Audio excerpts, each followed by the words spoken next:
All right. So hopefully you're all coming along on your assemblers. Some of you have turned it in. Some people are asked for extensions, still working. Let me know if you have questions. I think actually, I know like over the weekend you can't really meet with me. I know there's a bunch of people that signed up like tomorrow. But I don't think anyone has asked me for help with their assembler yet. So if you are stuck, if you need help, please ask. I'm happy to help you debug it or whatever. So we're going to start talking today about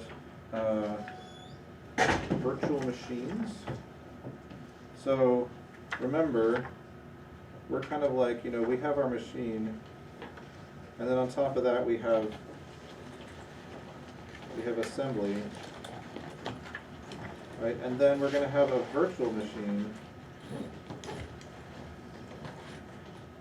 and then we'll have our high-level language on top of that.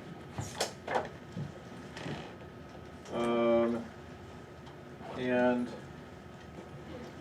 this part is we're going to spend like the next 2 weeks talking about this layer, and particularly like what that layer is, how it works, and then specifically how we're going to translate that layer down into assembly. So this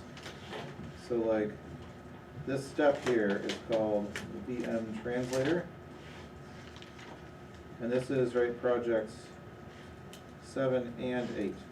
So we're doing it in 2 parts. And I mean the book actually breaks it up in 2 parts also. It's chapters 7 and 8 in the book. But to do it all in one project, it would be big. So but there's some nice ways to break it up into, we're just first going to implement this part, so we can only do programs like this, and then we'll implement the other stuff, and we'll be able to do everything. Okay. So what is a virtual machine?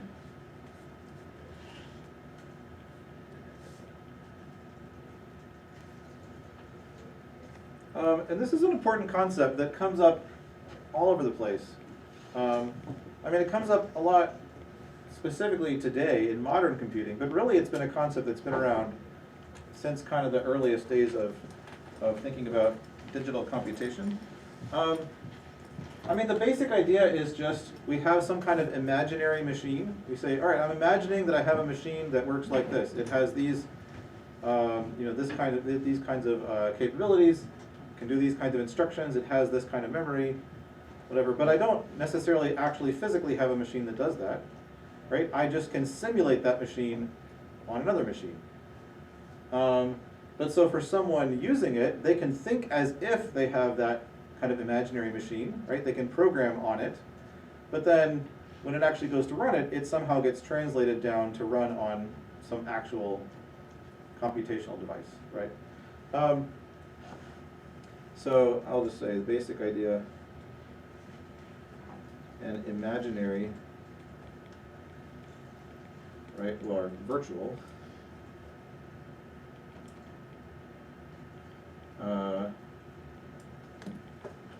machine that runs, or is I'll say is simulated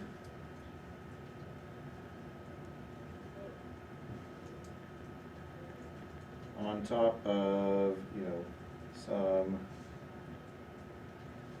underlying actual machine.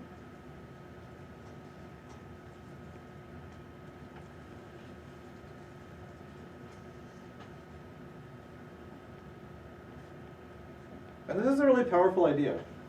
And really, if you think about it, I want to stop and appreciate kind of how profound of an idea this is, that we can even do this. So this goes all the way back, I would say, to Alan Turing. So Turing came up with this concept of Turing machines to formalize, one idea of what computation is. And even at that point, he realized that you could, and he showed how you could build a Turing machine that you can write down a description of a Turing machine as code, and then you can have another Turing machine that reads that description of another machine as input and then simulates it. Which means that you don't need a bunch of different Turing machines. You really only need one Turing machine. And then you can, whatever machine you want, you can kind of write down the code for it and then have it be simulated by this other machine. So that's called a universal machine, a universal Turing machine. And right, all the computers that we have are universal machines. We don't think about this much, right? But it's pretty amazing, actually, that this one device that you have, right? You can like watch videos on it. You can play games. You can write email. You can all these different functions that just this one machine can do by, you write a program that describes how to do that. Does anyone know, so you've probably heard of the company IBM. I'm sure everyone's heard of the company IBM. Anyone want to guess what year IBM was founded? Simon? Is it like the late 1800s? Late 1800s. That's a little bit early, but good guess. 1911. Okay, and when were the first digital computers created? Anyone know that, roughly? You should know this. No, that's too late. So World War II, 1940s, right? Because the earliest computers really were created in order to crack codes during World War II. So this company called International Business Machines, actually it wasn't called that when it was founded, but whatever. What did they make, right? They didn't make computers. Those didn't exist, right? What did they make? Well, they did kind of make computers. They made computational devices sometimes, right? But they did things like, you put in as input like a big stack of cards that are punched in certain places to denote, census records or employee records or something. And they would do things like sort the cards, or count how many of the cards, have this thing, or add up all the salaries, or whatever. But the thing was, you couldn't just buy one machine from them that did everything, right? There were a lot of specific machines that did specific jobs. And so you had a sorting machine, and you had an adding machine. I don't know. I mean, probably the machines they made them to be somewhat general, so that it wasn't just one very specific thing. But you could configure them somehow to do some different related things, right? But fundamentally, you had to have multiple machines if you wanted. And this was a big business, so they sold a lot of machines to to the U.S. government to do census stuff, and also to keep track of Social Security things. But you needed a bunch because you couldn't just have it was ridiculous that you could have one machine that could do everything. But actually now we can. Right? And that was a really amazing, profound idea, that you can make one machine that can act like any machine you want. Now you only need that one machine from now on. You don't need separate machines for everything you want to do. So, what are some common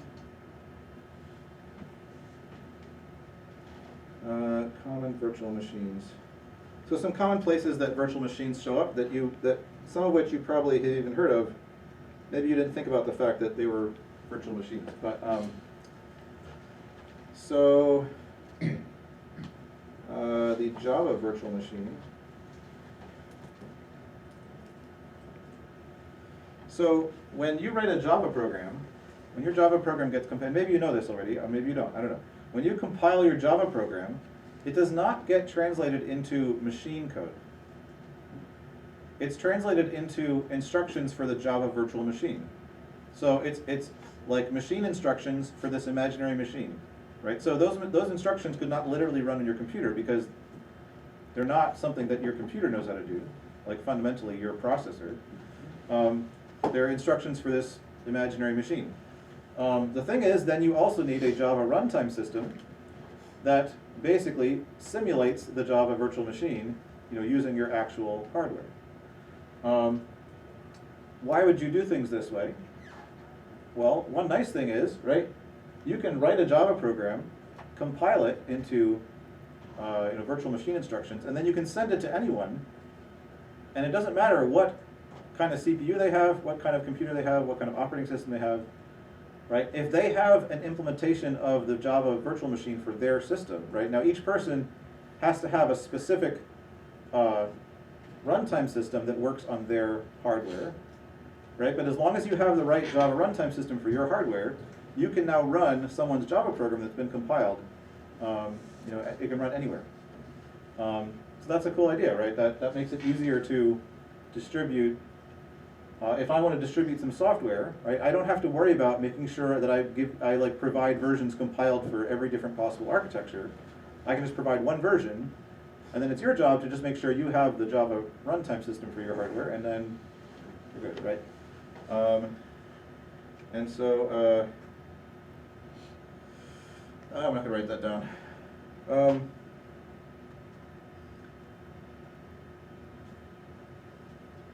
The Microsoft .NET framework has what's called the CLI, the Common Language Interface, I think.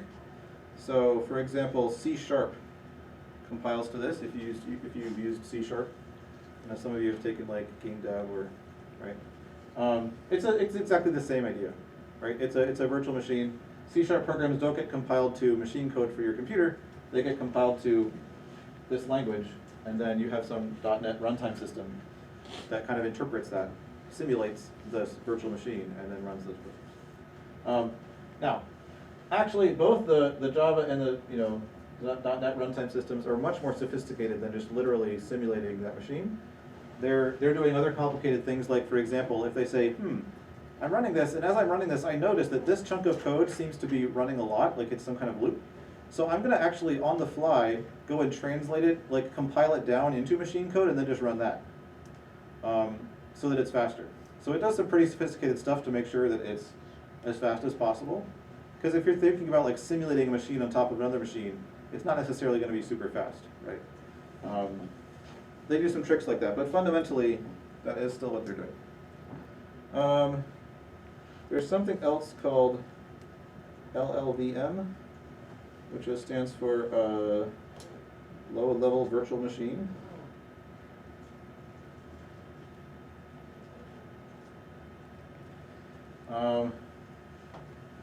And the idea of this is to be sort of,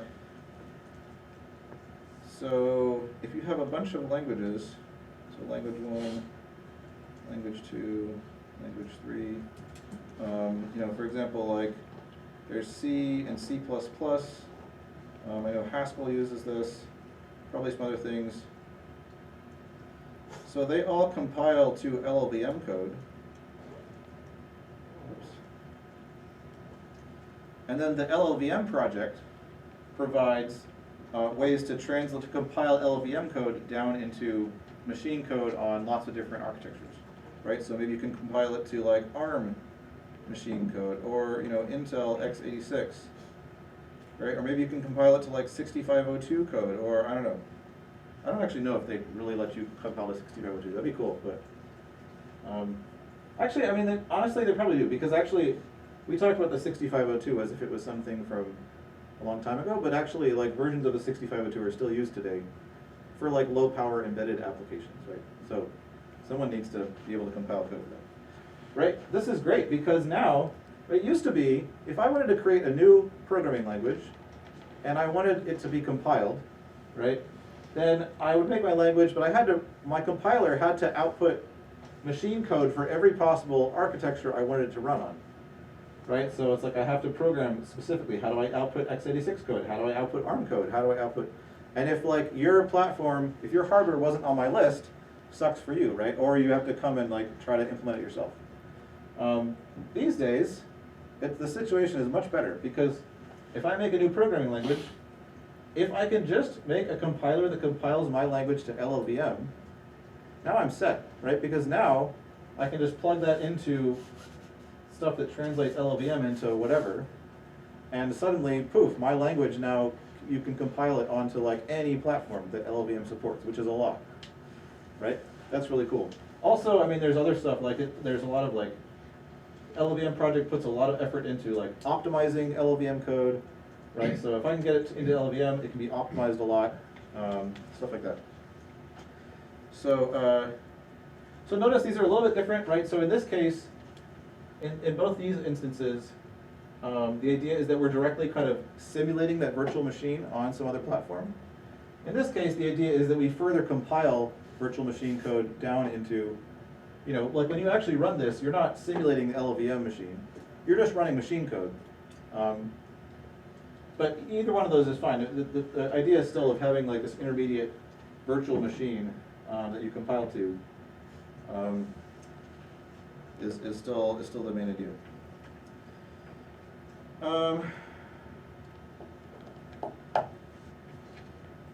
Right, and then there's of course also things like lots of things where you're literally simulating one kind of computer system on another system. So if you've ever played like Windows games on Linux using Wine, if you've ever run Linux software in Windows using Windows subsystem for Linux, if you've ever used things like VirtualBox or VMware, or there's a bunch of these, right? Docker.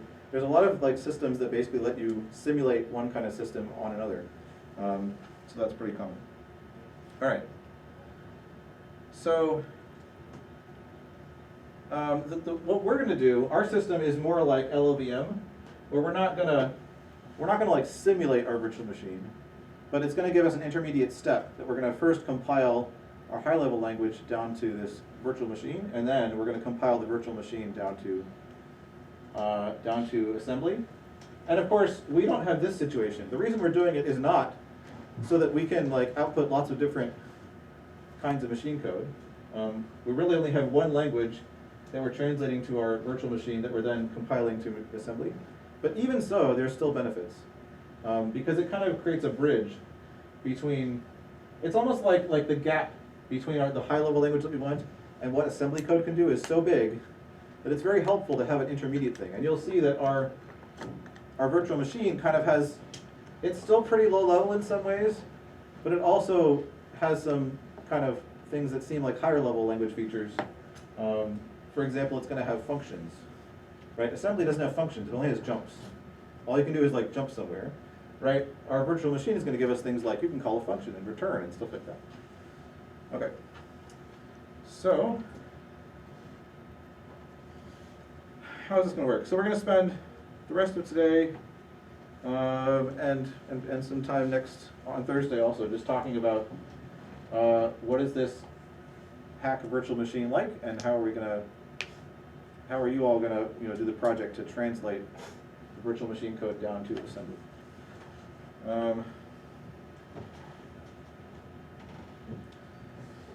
So back. Yeah. So it's going to be what's called a stack machine. Okay, you're all familiar with stacks. We're going to be using stacks a lot. If you thought you were an expert on stacks before, well, you will be now. Because like everything we're going to do is going to have to do with pushing and popping stuff from stacks. It has. So it has. What is that? What do I mean by that? It has a stack of values conceptually, and then any arithmetic, logic, etc. operate on the stack. So for example, if you want to add two numbers, fundamentally in this virtual machine language, the only way to do it is to push the two numbers on the stack and then to do the add instruction, which is going to take the top two things on the stack, add them, and push the answer back on the stack. Right? So everything, all the operations are going to do stuff on the stack. And then also, saving and loading from memory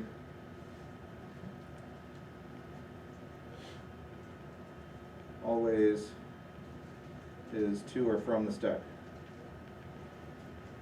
Okay, so there's actually no way to say, take this place in memory and move it to this place in memory. The only thing you can say is like, fetch something from memory and push it on the stack, or pop the top thing from the stack and put it somewhere in memory. So the stack is like, whatever we're working on right now, it's always on the stack. Everything is about the stack. And I think, okay.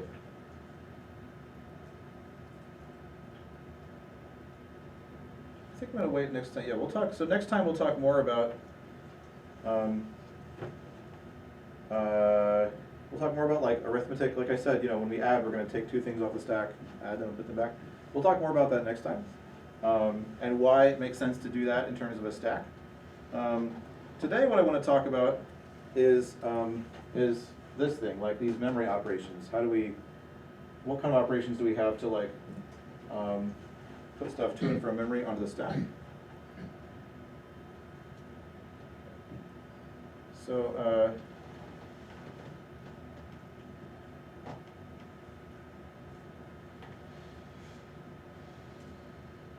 I guess the one other thing I'll say about, well, yeah. Right, functions are saved on the stack. Right, and hopefully you're already familiar with the idea of functions having to do with some kind of stack, right? When you're calling functions, if a function is running and then it calls another function, right? The first function is waiting, and it has to, like, it has some local variables that need to be saved. It has some parameters. It needs to remember exactly where it was so it can pick up where it left off, right? All that information is stored on a stack.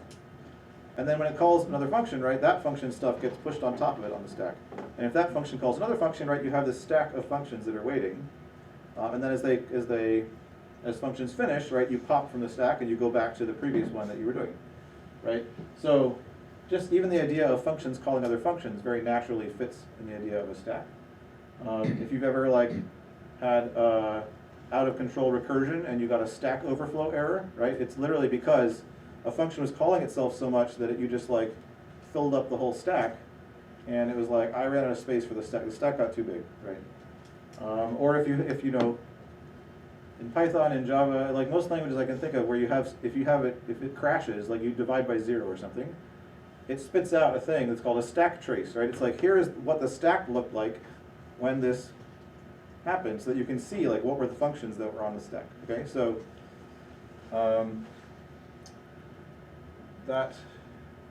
those are kind of some of the reasons that we're gonna build this around a stack. And of course, right, obviously, like assembly language, like the hacked machine, the actual machine that we're running this on ultimately, doesn't have any built-in idea of a stack, right? It's just like RAM, and you can execute instructions, and you can jump. And so, of course, ultimately, we're gonna have to like turn this into code to like simulate a stack somehow on our machine. But from the point of view of the virtual machine, like, or from someone using the virtual machine, like there just is a stack, and we can just think of it and not have to worry about how it actually gets stored. So the kind of commands that it has, there are memory access commands. And we're going to talk about that today. There's like arithmetic and logic commands. Well, there's arithmetic and yeah, I'll just say logic. Logic includes stuff like comparison, like to test whether two things are equal, for example. Right, we'll talk about that on Thursday. And then there's also stuff like function calls and branching, and we'll talk about that next week. So this is for doing things like obviously functions, but then also branching will give us things like if statements and while loops and stuff like that. So the ability to kind of like decide what we're going to do. Okay. Questions so far?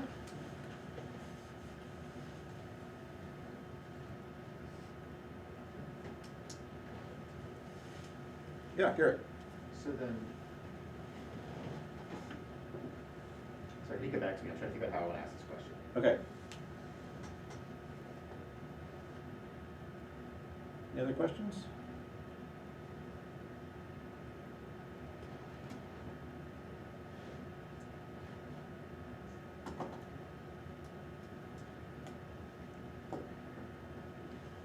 You figured it out yet, Garrett? It's fine. We can move on. All right. Well, if you think of it, feel free to ask. Okay.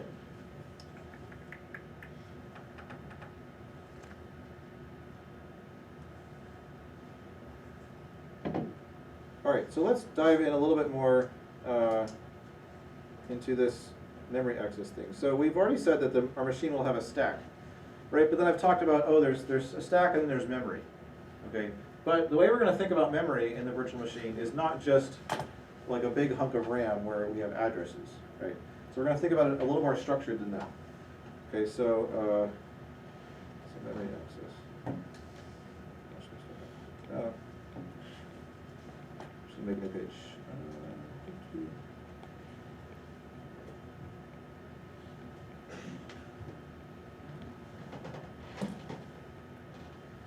Memory. Okay, so we've already said it has a stack, but then it also has various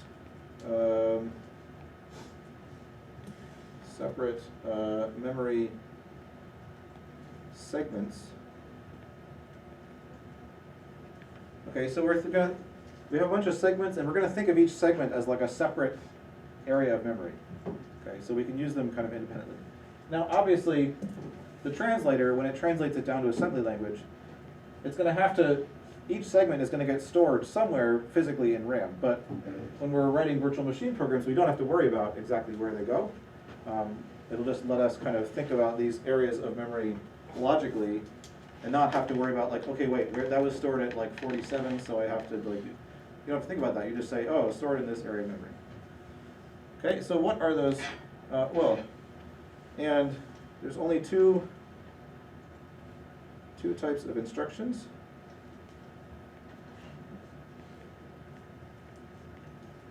Right, we have push, segment, index. So the push command takes a segment as an argument, which is which memory segment you want to push from. And the index is an offset in that segment. So like index 0 is the very first thing in that segment. Index 1 will be like the next thing in that segment, and so on. So this is push the value at, I'll even say like segment index onto the stack. Right, so by this notation I just mean, just kind of like an array lookup. Index is like we treat the segment as a big array, we look up that index. Or, of course, we can have a pop segment index, and that just does the reverse. Right, it pops from the stack and stores it at that index in that segment. Okay? So those are the only two ways we have to move values around memory. Morgan? Yeah. So are the two types are push and pop rather than like push and the other type of push, is what you're saying? Say that again? Because there's three things up there, which is the, like, there's the push segment index, push value at segment. Oh, sorry, this was just like explaining. Oh, okay. Yeah, I looked like another, yeah. I don't know if I put like, does that help? Yeah. Yeah, I was just explaining what that does.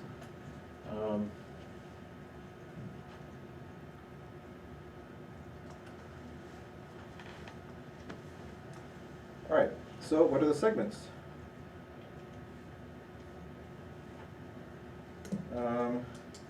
Well, there's 8, which is a little overwhelming at first, but you'll get used to it. And we're not going to use them all right away, so I'll tell you about them. But for project 7, I don't think you have to use like maybe 4 of them, and then we'll handle the other ones later. So there's argument that stores the arguments passed to the current function.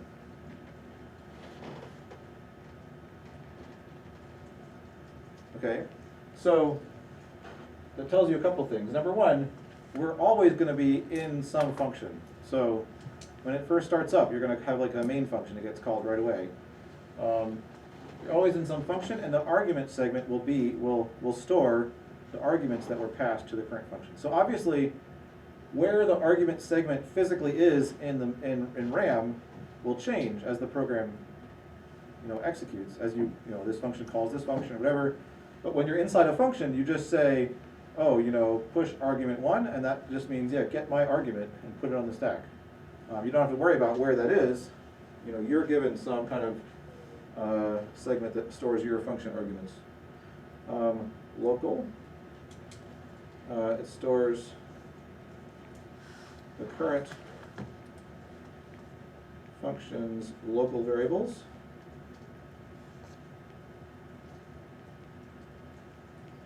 Okay.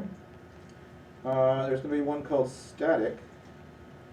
And this one, it's kind of like global variables. But it's basically variables shared by all functions in the same .vm file. Okay. I mean, you could think of it, it's basically like global. The reason it's not quite is because actually, as we'll see, we'll be able to take multiple .vm files, so multiple files with virtual machine code, and compile them all together into a single assembly code thing. So the static variables wouldn't be shared by functions in another file, but just all the functions in one file. And we'll see why we're going to do that. But there's one called constant, and this one is a little bit funny because actually this one is fake. It doesn't actually correspond to a real area of memory. It's as if it just contains value I at index I. So if you say push constant 5, it sounds like you're asking to read from index 5 in the constant segment. What that actually does is just push the value 5 on the stack. So it's just kind of a way to get a constant number. So if you just want the number 103 on the stack, you can say push constant 103, and it just pushes 103 on the stack. So this is kind of like fake. And it's only for pushing. Right? Because it doesn't make sense to say pop the top value from the stack and like overwrite the constant 72 with it. So what would that mean? Like from now on 72 doesn't mean 72 anymore, it means 12 or something. So this is how we get a constant value on the stack. Okay.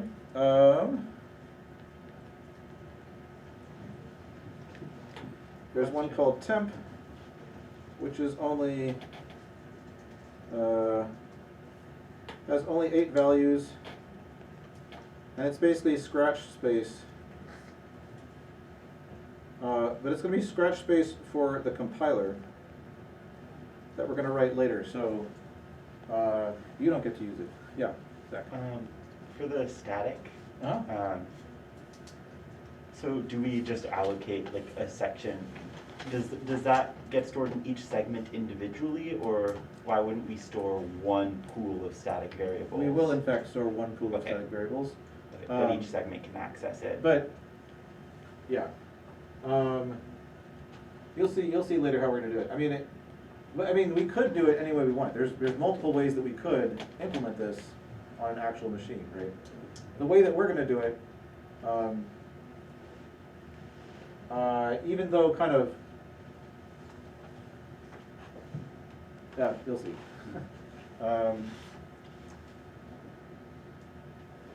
Okay, there's something called this, which is going to store, well, it's not for, it's kind of like the current object. So we'll talk about this next week, but right, the high-level language that we're going to compile is an object-oriented language. It's kind of like Java, but like a super stripped-down version of Java. It's got a lot of stuff taken out. So once we get around to representing objects and stuff, we're going to use that. This is kind of like the current object. So if you say like this 0 or this 1 or this 2, it's like get the first or the second or the third field out of the current object. Right. And then there's going to be something called that. And we're going to use this for arrays. And then there's something called pointer, which is a little bit, so it only has, this is a little funny. The pointer segment basically lets you set the values of this and that. So pointer 0 is this, and pointer 1 is that. In other words, if you want to change what the current object is, you can, you know, pop from the stack into pointer 0, and it'll change what this is pointing to. So now, from now on, this refers to something else, you know, some other place. Again, so all this stuff, this is like, well, definitely this stuff is next week. I actually don't quite remember if we're going to do all the other 5 this week or not, but something like that.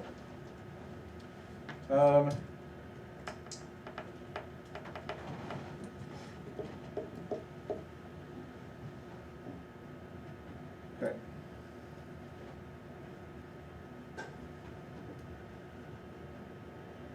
All right, so that's, so notionally, right, we just have this machine that can, it's got these different memory segments, it's got a stack, we can like copy stuff around, and,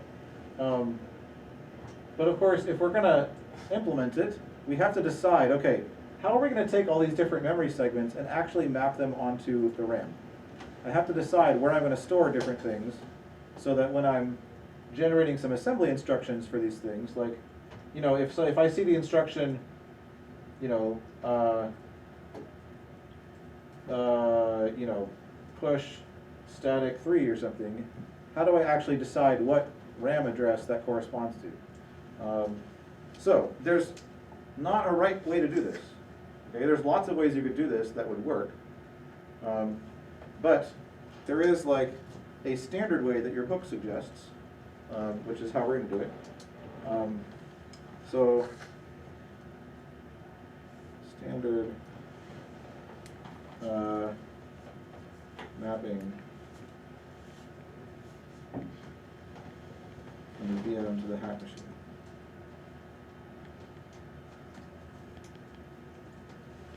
Okay, so again, just to be clear, everything above this line, we're just kind of talking about this ideal imaginary virtual machine without thinking about exactly how it's going to work, right? Or maybe you could literally build hardware that has like a bunch of separate little RAM chips for each of these different segments and whatever. We could do it that way. But under the line, we're going to start talking about, okay, literally, how are we going to simulate that virtual machine on our actual hack machine? Okay. That's the wrong thing. Oh, there it is. All right, so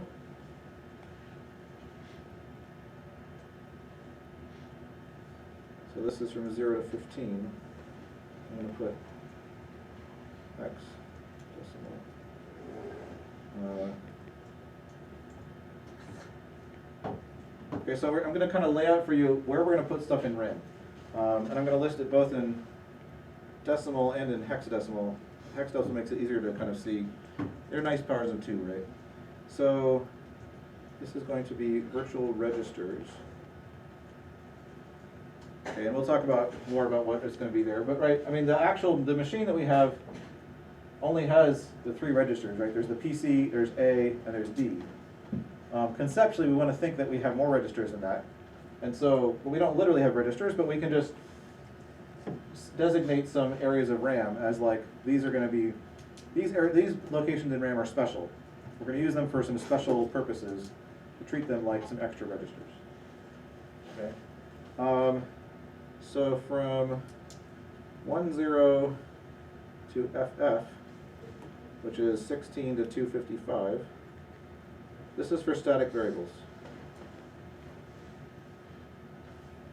Okay, so I think someone was saying, well, are we going to have a bunch of different spaces for different static variables? No, we're just going to have one chunk of memory that's for any static variables that you have. And if you remember, what your assembler does when it sees variables, it starts assigning them addresses starting at 16. Right, so this is kind of why it was done this way. So we're gonna use that mechanism of your assembler to help us implement static variables kind of in a pretty simple way. So it's just gonna assign them addresses in that region.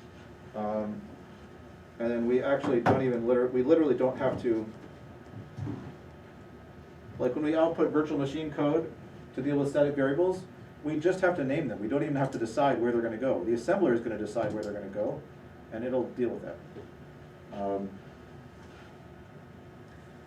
Then from 100 up to 7FF, which is 256 up to 2047, this is the stack.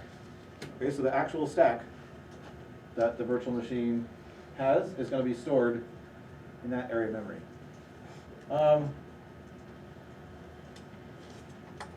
That's not a lot of space, right? You know, that's what, it's like 1600, 1600 bytes, or no, not bytes, 1600 words. I guess a word is 16 bits, right? Or what happens if you run out of stack space? Like what happens if you push too many things in the stack? Just crashes. I mean, and you know, you've seen stack overflows before, right? We're kind of used to having so much memory that we can kind of think as if we have an infinite amount of memory, but like every computer has a finite amount of memory. And if you try to run a program on it that needs more memory than that, then it doesn't work, right? So, well, we're just going to run into that much more quickly on this machine than we would otherwise. So then from 800 up to OX3FF. This is 2048 up to 16383. This is the heap. Maybe you've heard these terms stack and heap before, like maybe in data structures, or I don't know. So this is not a heap in the sense of it's not a heap data structure. It just kind of refers to, it's this area of memory that we're kind of just using. It's just a big blob of memory, and we're going to use it to store objects and arrays. So it stores objects and arrays. Right, so anytime your program that you're running wants to allocate some memory for something, that's where it's going to go in the heap. Morgan? You said it wasn't the data structure, but does it have any organization like the data structure? Nope. Heap? It definitely will have an organization like some data structure, but not a heap. It's going to be more like a linked list. But don't worry about that. We're not getting to that until like when we write the operating system in the very last project. For now, we're just going to assume that it's dealt with for us. And then of course, you know, above that, so 16384 plus is the screen and the keyboard as usual, right?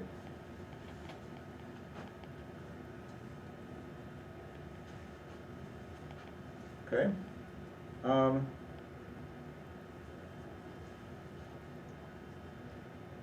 And we're going to zoom in.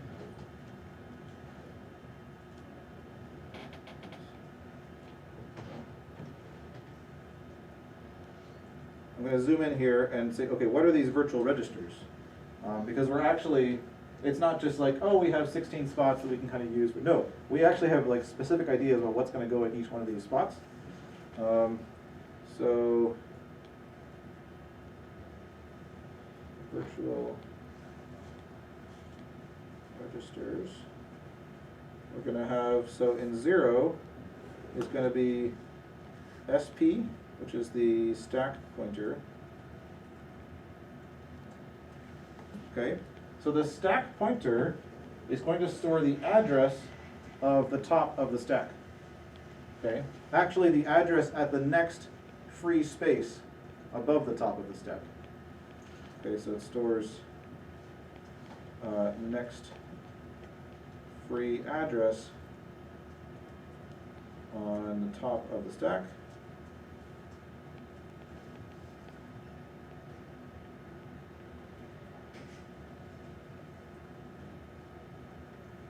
So, pop quiz. what value should that register start with?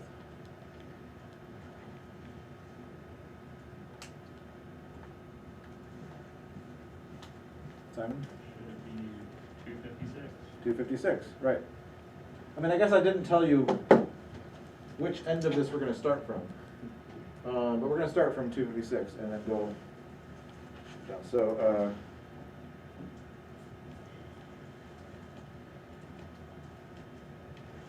right, here's 256. And maybe I have several things on the stack. So we're gonna think of it, I guess if you want to think about the numbers, like the memory address is going down, going like up as you go down the page, then the stack is going to be sort of upside down. When you push something on the stack, you're like, it's like going down instead of up. I mean, it's kind of arbitrary which way you think of it physically in space, but, and then this is, the stack pointer is going to be pointing like right here to the next free spot after that. So this would be like 257, 258. So right now the stack pointer would be 259. And if we want to push something, what do? We copy it to that address where the stack pointer is, and then we increment the stack pointer. Right, that's how we push. And pop, you just do the reverse.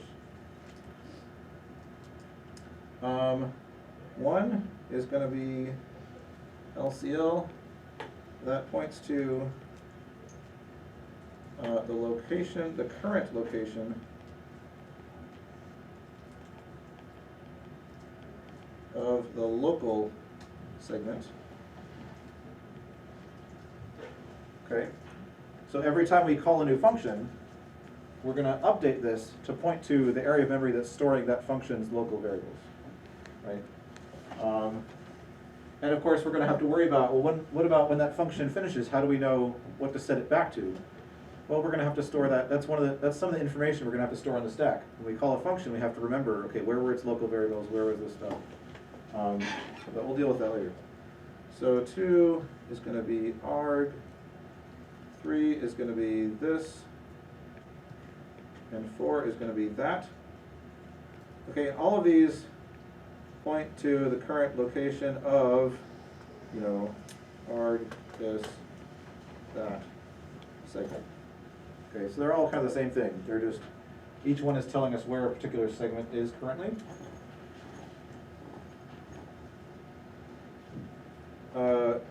5 through 12 are the temp segment. And then 13 through 15 are whatever you want. Okay, so the temp segment is like temporary storage for the compiler we're going to write. In particular, when it's generating code, it can use that, like if it needs some extra space for doing some computation, right? These ones you can literally use however you want. So when you're writing your virtual machine translator and you're trying to output some assembly code that's going to do something, and you're like, I have 3 values and I only have 2 registers, and like I need somewhere to put this value, you can just put it in one of those for temporarily, right? So this is a scratch for the compiler. I mean, which ultimately is you also, but you're going to write the compiler too, but scratch for you.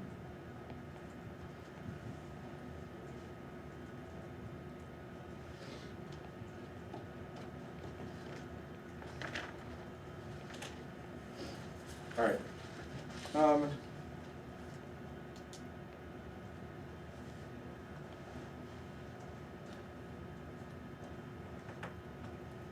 I know this is kind of dry. It's just like a bunch of information I'm throwing at you, but and you're not going to remember it all. It's all in your book too. But I think just seeing it is helpful, because when you go back and look at it later, you're like, oh, I remember seeing this before. Any questions about any of this? Yeah, Kalia. So when you're talking about the virtual registers 0 through 15, you mentioned P, C, and A. How do those fit in to our 0 through 16? Oh, well, so the PC, the program counter, remember, is an actual physical register in our hack computer, right? here I'm talking about what we're gonna store in RAM. So the PC we don't need to store in RAM because we already have a dedicated physical, register for that. Same for the A and D registers, right? That's also, they're kind of at a different level also because, like the virtual machine, I guess it does have some notion of that there has to be a program, you have to keep track of the current instruction somehow. But we would just map that directly onto the actual physical PC that we have. Does that answer your question? So is this all taking place in RAM?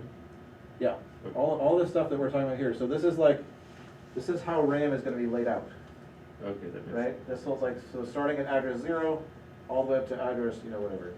This is all the RAM we can use, and then like there's a screen keyword after that. And then down here, I just zoomed in on like locations 0 through 15 in RAM. We're gonna treat specially. We're gonna store some special things there. And that's why your assembler started at address 16 when it was assigning values to variables, right? Because we didn't want to mess up any of this stuff.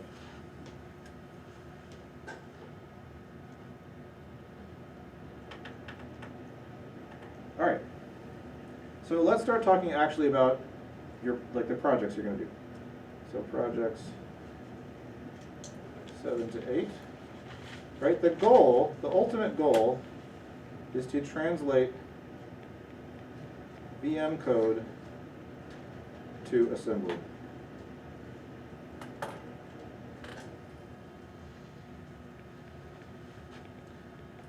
Okay, so it's going to be kind of similar to your assembler in the sense that it's a program that's going to read in some kind of code from as input, and then output some other code as output.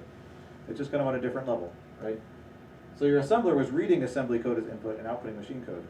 This one is going to output assembly code. And it's going to read in virtual machine code. So you're going to be using your assembly programming skills from Project 4 a lot, right? Because you're not going to be literally like writing assembly code that you're just running, but you're going to be writing a program that outputs assembly code. So you have to be able to think about, how do I accomplish what I want to accomplish, on the machine with assembly code, so that you can then say how to output the right assembly code that you want. So it's going to be, so I'll just say it's similar to assembler. So here's some stuff that's the same. It's going to, oh man, okay. My pen stopped working. But I've learned if I just put my pen in there for like 1 minute, then it works for the rest of the class. So I can just talk about it for a second. So some things that are the same about this project and your assembler. I already said it's going to read an input file, some code, and produce an output file, which is some code. Which of course means you can write it again in any language you want. The other thing that's similar actually is that it's pretty linear. So your assembler, it read in each instruction one at a time, and for each instruction it just outputs some machine code, and they correspond pretty closely, right?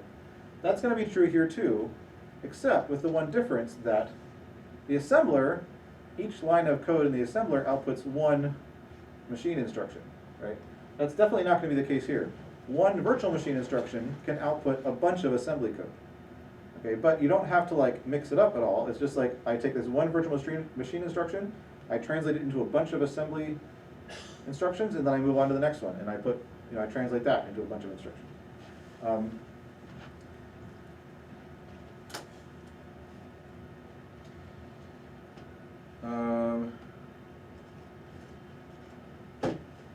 right. I think it works now. I'll just say it's linear.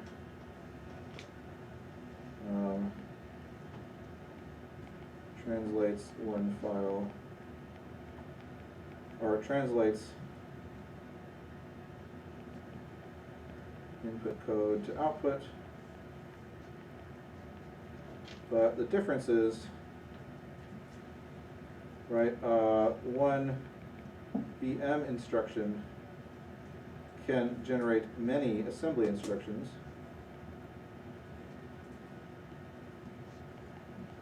And we'll see an example of that in just a second. Also, we're going to see we can have multiple input files.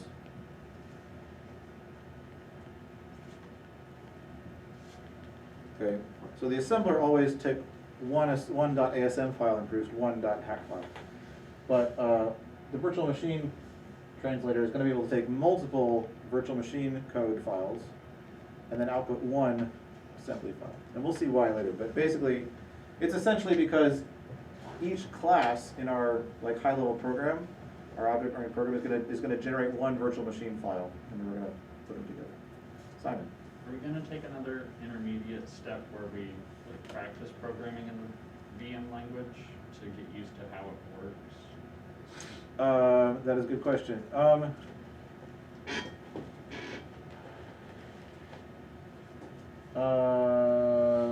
I think we might. There might be something about that, like after this, like when we get ready to write a compiler, and we have to actually output VM code.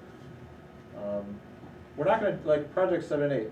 So I mean, you certainly can try, you know, writing some VM code and run it on the. There's like a simulator you can, you know, use. You can certainly do that on your own, but no, there's not. We're not going to like formally have an assignment where you do that. Except possibly later, I forget. Okay.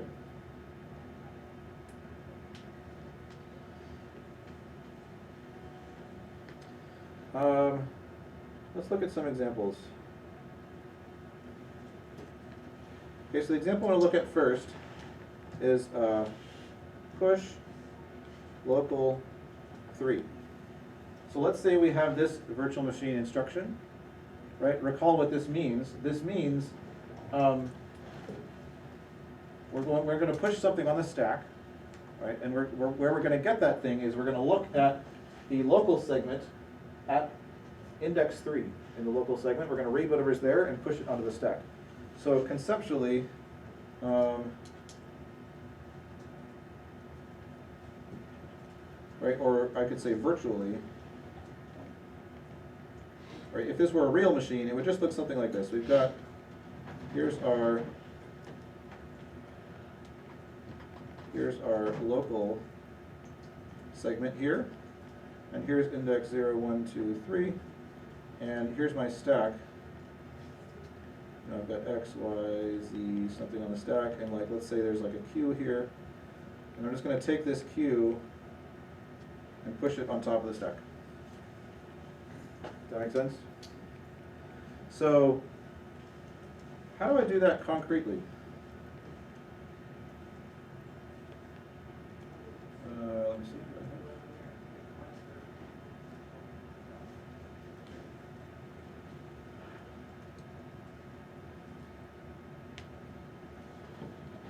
I'm going to do something like, well, what's the first thing I have to do? Any ideas? Like, I'm not going to write actual assembly code here. I just want to, at least not at first, I just want to think about, like, if we break this down a little bit more into the steps that we're actually going to have to do on the machine. Because, like, I don't, you know, when I'm running on the hack machine, there's no instruction that does this, right? I have to break it down into a bunch of simpler instructions. So, what would be some of the things that I have to do?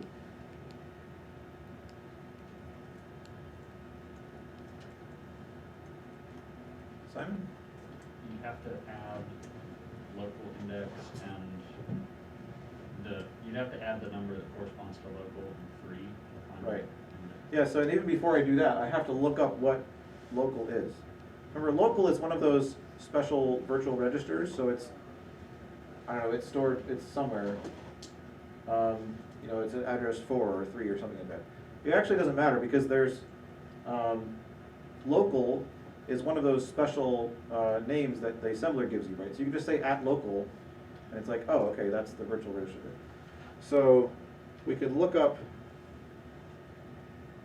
the address stored in local, right? We can add 3 to it.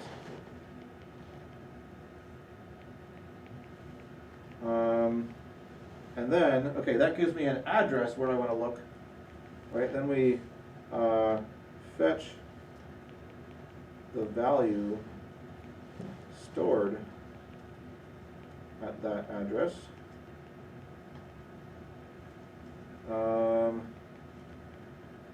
Okay, now, okay, I've gotten that value, so this would be like getting the value Q in this example.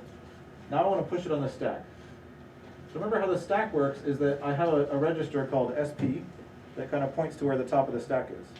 So, you know, it would have been pointing here, but once I push the Q on it, I'm gonna like increment it so that it points to the next thing up. So I'm gonna store, or I'll say, look up the address stored in SP, store the value at that address, and then increment SP.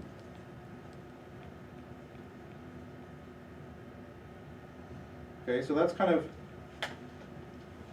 conceptually the steps that I'm going to have to do to implement this one instruction. So you can already see, like, the virtual machine is giving us, even though it's still pretty low level, like we can only push and pop stuff from a stack, it's way higher level than assembly language. Because kind of in one instruction, that one instruction encapsulates actually a lot of operations that we're going to have to do. Zach? So once we programmed like those basic instructions of like push this, pop that, whatever, Right. and we have like kind of those maps of this is the instruction that we have going in, so these are the exact assembly things that we need to come out. Right. Are we also going to have things like while loops or stuff like that at So- this point, or do we wait until we get to? Yeah, so we're, I think that's like next week. We're going to talk about branches and stuff. Okay. Doing jumps.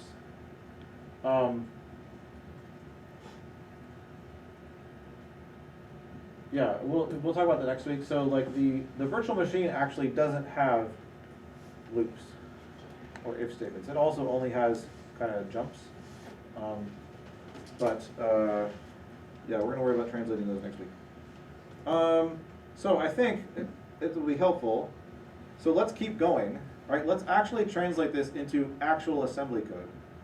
So like go down even, you know, we get one more level and be like, okay, I kind of have these steps, but actually even some of these steps are multiple assembly instructions, right? Because I gotta like, you know, put the value in the A register and then like look something up. So let's do it. So if I'm gonna look up the address stored in local, well, I can say at local, right, to put that in the A register. And then I want to look up the value there. And here's an interesting thing. The value stored in, well, okay, no, I'm just gonna say, yeah, I'm not gonna do that yet. I'm gonna say D equals M, right? That says, okay, look up the value there, put it in the D register. Now I want to add 3 to that. So I'm gonna say, you know, at 3, and then D equals D plus A, maybe I could do, right? Because this, I will put the number 3 in the A register, and then I have that address from local and D, and I can add them like this. Now what? Let's see. I guess this, okay, I now have this thing in D, but that's an address, right? And I want to fetch the value from memory there. So I actually need to first copy that over to the A register so that I can use it as an address to look up the thing in memory, right? So it'd be something like, so here, this is like, corresponds to this. Add 3 to it. And then I'm going to copy A equals D. And then I'm going to look up the value stored there. D equals M. Okay.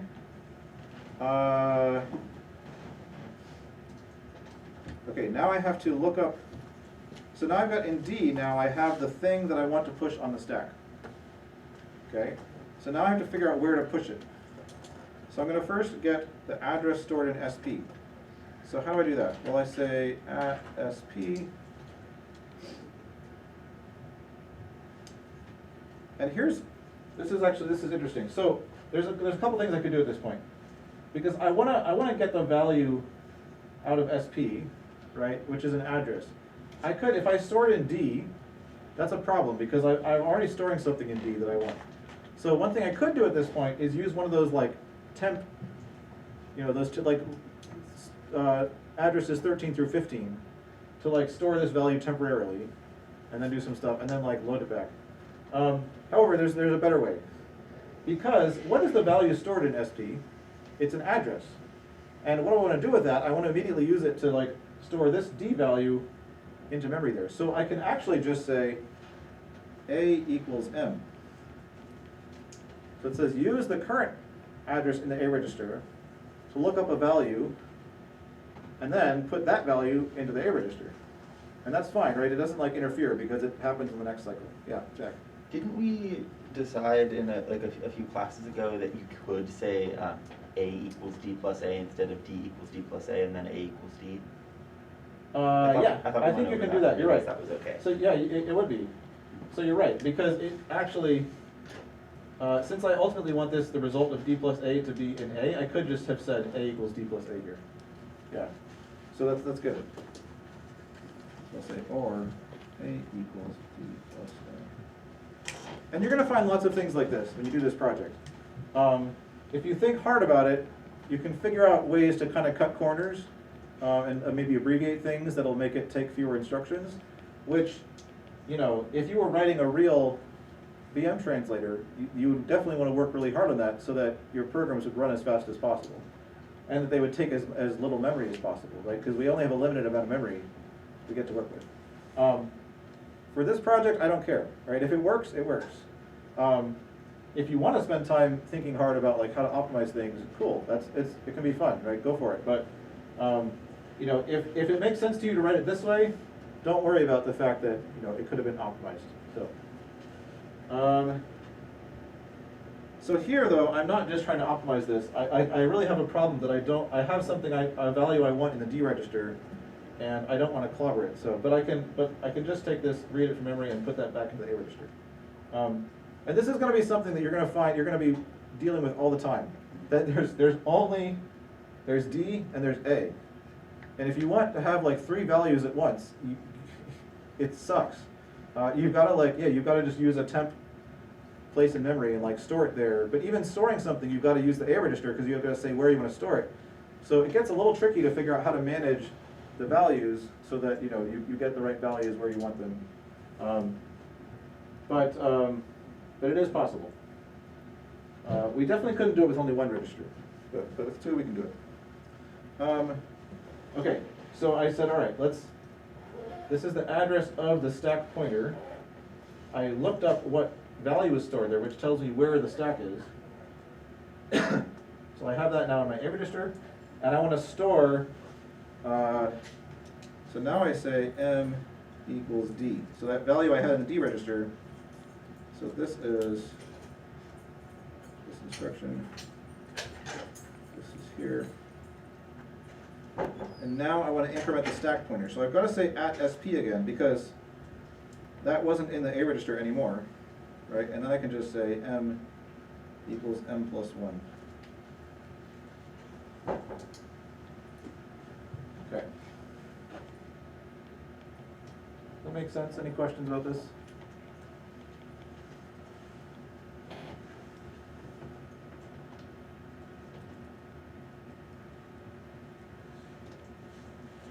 So you can see, right, what's that, like 1, 2, 3, 4, 5, 6, 7, 8, 9, 10, 11 assembly instructions from that one virtual machine instruction. This probably isn't the longest. I bet there'll be some instructions, some virtual machine instructions that'll generate more than this. Not like a lot more, certainly not hundreds, but maybe 20, I don't know. It all depends how you do it.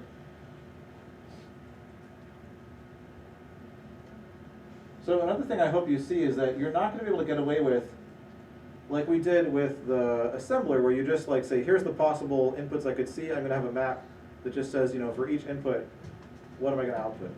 That's not gonna work here because it would just be like this massive map, right? So you've gotta figure out a more modular way to do it. So for example,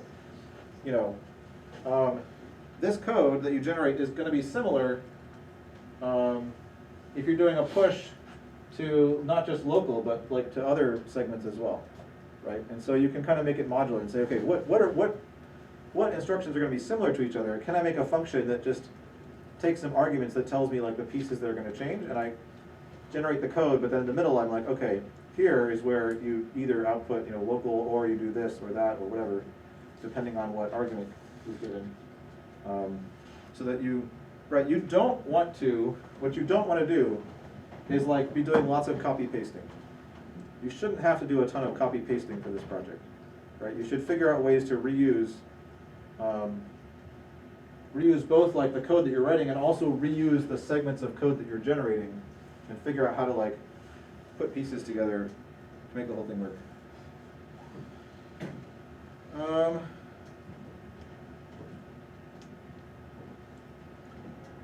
Okay, we're almost done. So.